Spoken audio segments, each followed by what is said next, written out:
kepada seluruh peserta UMKM yang dapat hadir di acara yang luar biasa sekali, yaitu adalah seminar UMKM Go Retail. Acara ini adalah acara yang sejalan dengan program kami di kantor pajak.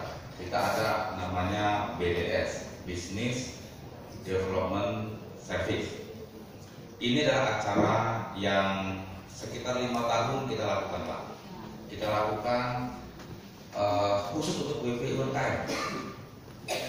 Jadi kita tidak semata-mata bicara soal pajak saja kalau kita bertemu dengan teman-teman WP UMKM. Mungkin hari ini kita akan bicara masalah pajak, tapi pengalaman di KPP Pratama Bengkulu 1 kemarin, kita setiap tahun ada kadang-kadang kita mengundang motivator. Kita ada juga kemudian mengundang pelaku UMKM yang sudah berhasil. Kita pernah juga mengundang seorang ahli branded. Jadi bagaimana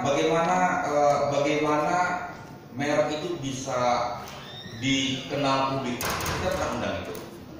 Pengalaman saya 4,5 tahun di KPP Pratama Bengkulu 1 ini, dulu namanya KPP Harga Makmur ya. Itulah macam-macam. Nah, kebetulan tahun ini ya, dari teman-teman dari KPP bertemu dengan asosiasi dan mau ada acara ini sejalan sekali. Karena itu kita tempel, kita sama-sama, dan kita sangat berbahagia sekali bisa turut berbagi bersama wajib pajak UMKM.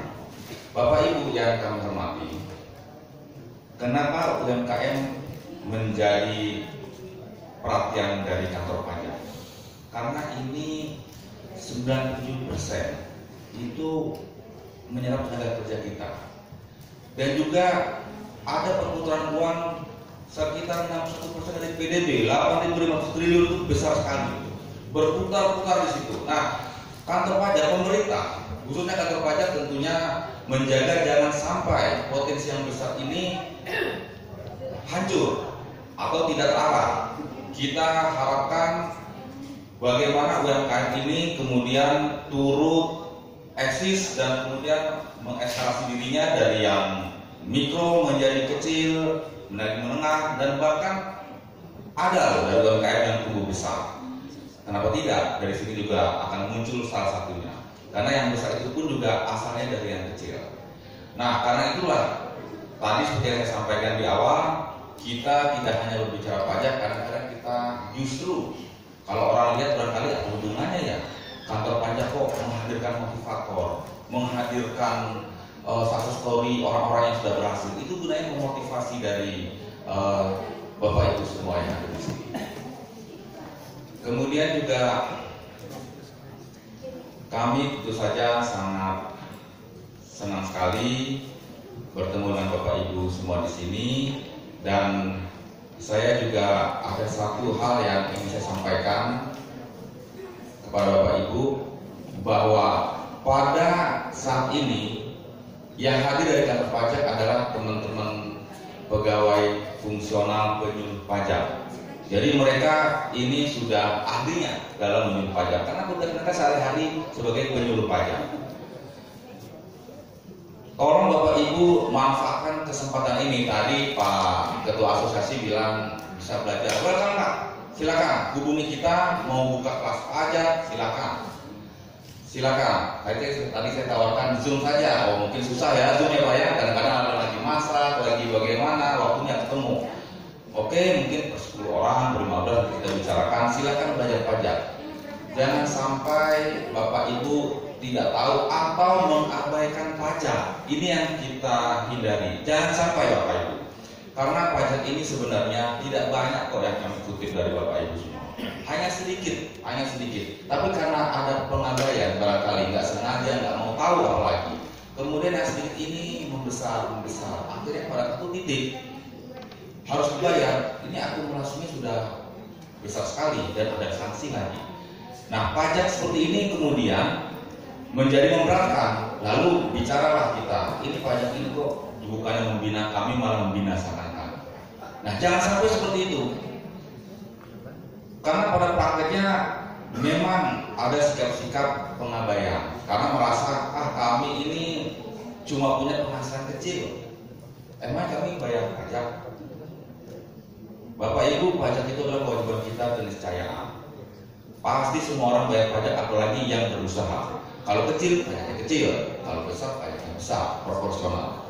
Karena itu, manfaatkanlah teman-teman kita yang dari kantor pajak ini di hari ini. Silakan Bapak Ibu tanya apa yang terlintas di pikiran Bapak Ibu mengenai pajak, apa hak dan kewajiban Bapak Ibu. Jangan sampai Bapak Ibu WP UMKM ini kemudian tidak tahu sama sekali soal pajak. Itu barangkali yang bisa saya sampaikan dalam sambutan singkat ini.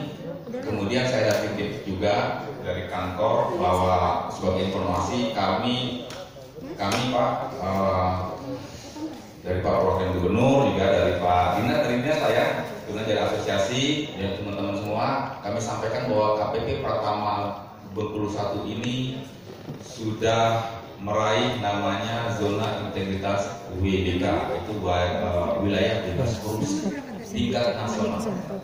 Jadi dijamin di kantor kita yang dianggut itu tidak ada korupsi.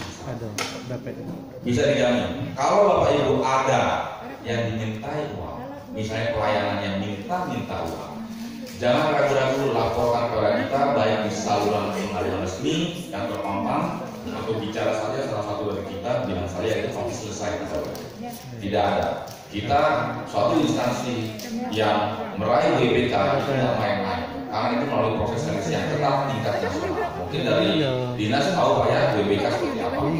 Kemudian karena kita sudah berhasil secara nasional, kita kemudian usulkan ke yang lebih tinggi lagi, yaitu WBBM, wilayah birokrasi bebas melayani. Ini kita tahun 2022 masuk sebagai salah satu instansi yang berhak ikut ZIWBBM. Karena itu kami minta dukungan dari seluruh peserta di sini agar kita bisa mencapai WBBM itu. Karena kalau kita berhasil mencapai WBBM, wilayah birokrasi bebas bersih melayani, itu yang diuntungkan siapa? Yang diuntungkan adalah stakeholder kami, yaitu Bapak Ibu semua. Karena kami selaku birokrat, kami bersih dan kami melayani Anda dengan hormat. Kami minta dukungan dari Bapak Ibu semua, dan nanti sebagai salah satu bentuk dukungan, mungkin pada saat